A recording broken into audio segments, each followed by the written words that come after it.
तो फिल्मबाजी में दोस्तों मैं हूं अर्जुन, करता हूं आप सबको फिल्म प्रणाम। दोस्तों, अक्षय कुमार की मूवी पृथ्वीराज का ट्रेलर फाइनली आ चुका है। इसका एक टीज़र जनवरी के पहले रिलीज़ किया गया था। पहले ये था कि फ़िल्म को जनवरी में रिलीज़ किया जाएगा, लेकिन ड्यू टू ओमिक्रॉन वायरस इसको थोड़ा डिले कर दिया गया। अब जाके फाइनली इसकी रिलीज़ डेट आई है 3 जून 2022 को थिएटर्स में रिलीज़ हो रही दोस्तों। और आप लोग सब जानते हैं कि ये महान सम्राट पृथ्वीराज चौहान जी के बारे में कहानी होगी। अक्षय कुमार हैं इसमें संजय दत्त हैं, मनोषी चिल्लर हैं, सोनू सूद हैं, मानव विज हैं, बहुत सारे कलाकार हैं दोस्तों इसके अलावा भी। और दोस्तों, इसे डायरेक्ट कर रहे हैं डॉक्टर चंद्र प्रकाश द्विवेदी। जी हाँ दोस्तों, जो भी 90s के किड हैं, जो कि 90s में पले बड़े हैं, उनको याद होगा 1991 में एक बहुत ही फेमस धारावाहिक था जो कि दूरदर्शन पे आता था, वो था चाणक्य। चाणक्य में चाणक्य का किरदार निभाने वाले, इसको लिखने वाले, इसे डायरेक्ट करने वाले डॉक्टर चंद्र प्रकाश द्विवेदी ही इसका डायरेक्शन कर रहे हैं और उन्होंने ही इस पृथ्वीराज मूवी की कहानी लिखी गई है।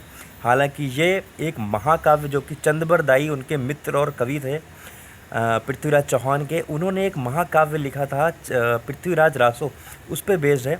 और कुछ उन्होंने अपने ज्ञान और अलग इतिहास की किताबों से लिखा होगा डॉक्टर चंद्र प्रकाश द्विवेदी ने।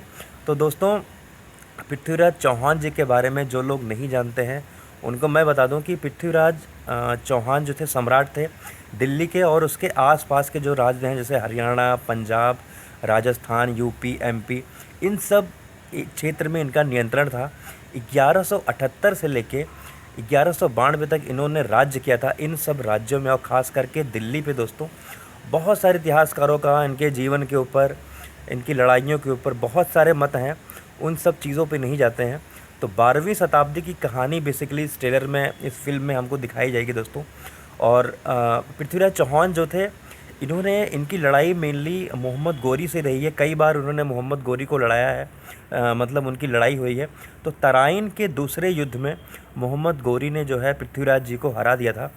और ये बेसिकली एक मोटी मोटी कहानी है उनकी। एक उनके प्रेम का वो भी आता है कि संयोगता जो कन्नौज के राजकुमार थे, कन्नौज के राजा थे जयचंद, उनकी बेटी थी, उनसे इनका प्रेम प्रसंग है।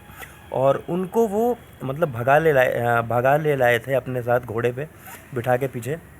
उसके बाद जयचंद गुस्सा हो गए थे, जयचंद को ये बिल्कुल भी अच्छा नहीं लगा कि उनकी बेटी को पृथ्वीराज चौहान जो है ऐसे भगा ले गए। तो उन्होंने जो है मोहम्मद गोरी के साथ कूटनीतिज्ञ चाल से षड्यंत्र रचा और उन्हें दूसरे भी राजपूत राजाओं को उनके खिलाफ भड़काया, जिससे कि युद्ध हुआ। और कूटनीतिज्ञ चाल की वजह से जो है मोहम्मद गोरी ने जो है हरा दिया पृथ्वीराज चौहान को, क्योंकि मोहम्मद गोरी को कई दफ़े हराया था पृथ्वीराज जी ने।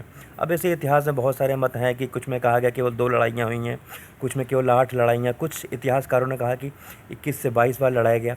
अब ये जो फिल्म है बेसिकली ये पृथ्वीराज रासो पे लिखी गई है, जो कि एक महाकाव्य था जो उनके मित्र पृथ्वीराज के चंद्रबर दाई ने लिखा था।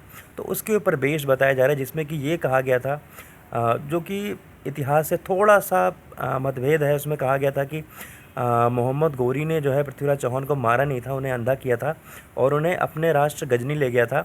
और उनके पीछे पीछे ही चंद्रबर दाई भी गए थे, और चंद्रबर दाई ने जो ये महाकाव्य लिखा है वो अपने बेटे को दे दी थी।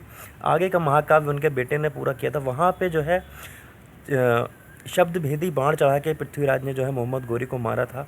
हालांकि ये सत्य नहीं है मेरे हिसाब से, क्योंकि पृथ्वीराज चौहान के भी मरने के बाद 10 वर्षों तक, यानी 1 दशक तक वो जीवित रहे। तो दोस्तों, ट्रेलर में भी मोटा मोटा इन्हीं कहानी को जो है दिखाया गया है, उनकी लड़ाइयाँ, उनका युद्ध, मोहम्मद गोरी, जयचंद, और एक जो प्रेम प्रसंग है उनका संयोगिता के साथ, वो सब ट्रेलर में दिखाया जा रहा है। डायलॉग बहुत अच्छे दिख रहे हैं, जहाँ मनोषी चिल्लर का एक डायलॉग है कि उनसे जयचंद का रोल कर रहे हैं इसमें आशुतोष राणा, उनके पिता का रोल। वो पूछते हैं क्या रिश्ता है तुम्हारा उनसे, तो कहती है कि जो गंगा का पवित्रता से है, जो पानी का प्यास से है, जो सांसों का जीवन से है। तो ऐसे करके बहुत ही अच्छा, पहली दफ़ा उनकी पहली मूवी है, लेकिन पहली मूवी के हिसाब से उनकी जो डायलॉग डिलीवरी है वो बहुत बेहतरीन, बहुत ही बाकमाल है।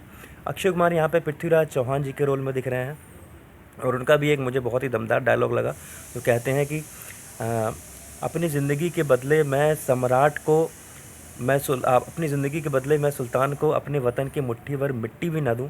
तो ऐसे करके उनका भी एक बहुत ही शानदार डायलॉग है दोस्तों। और यहाँ पे सोनू सूद दिख रहे हैं उनके मित्र और कवि चंद्रबर दाई के रूप में। और इसके अलावा जो है यहाँ पे काका कान्हा के रोल में जो उनके मित्र थे शायद पृथ्वीराज चौहान के, संजय दत्त दिख रहे हैं बहुत ही अच्छे रोल में। अक्षय कुमार तो हैं ही सम्राट पृथ्वीराज चौहान के रोल में। और संयोक्ता के रोल को आप लोग सब जान ही रहे हैं कि मनुषी चिल्लर निभा रही हैं, जो कि 2017 में फेमिना मिस इंडिया और मिस वर्ल्ड रह चुकी हैं दोस्तों। ये उनकी पहली फिल्म होगी। और आशुतोष राणा एज ए जयचंद आप लोगों को देखने को मिलेंगे, तो कुल मिला के मज़ा आएगा। तो ट्रेलर कुल मिला के जो कटा है वो अच्छा है, बेस्ड है पृथ्वीराज रासो पे ये बताया गया है। और ट्रेलर मुझे तो अच्छा लगा भाई, अक्षय कुमार की एक्टिंग इसमें अच्छी लग रही है देखने में। संयोगिता खासकर मनुषी चिल्लर बहुत अच्छी इम्प्रेसिव हैं और इम्प्रेसिव लग रहे हैं बहुत ज़्यादा। सोनू सूद, बाकी एक्टर का भी काम ठीक ठीक लग रहा है। तो बहुत एक्साइटेड हूँ इस ऐतिहासिक फ़िल्म को देखने को। और बहुत ही एक वीर सम्राट थे, एक वीर योद्धा थे हमारे देश के। बहुत ही गौरवशाली इतिहास रहा है हमारे देश का, बहुत ही वीर योद्धा पैदा हुए हैं यहाँ पे, सम्राट पैदा हुए हैं। तो उनमें से एक पृथ्वीराज चौहान जी भी थे, जिनके बारे में हम गर्व से कह सकते हैं। तो उनकी जीवन को दर्शाएगी ये फिल्म। 3 जून को रिलीज़ हो रही है दोस्तों। आप लोग भी जाइए ट्रेलर देखिए, बताइए आप लोगों को ट्रेलर कैसा लगा। और मेरा वीडियो अगर अच्छा लगा तो इसे लाइक करिए, शेयर करिए, और हाँ मेरे चैनल को सब्सक्राइब जरूर करिए। Okay, bye bye, take care.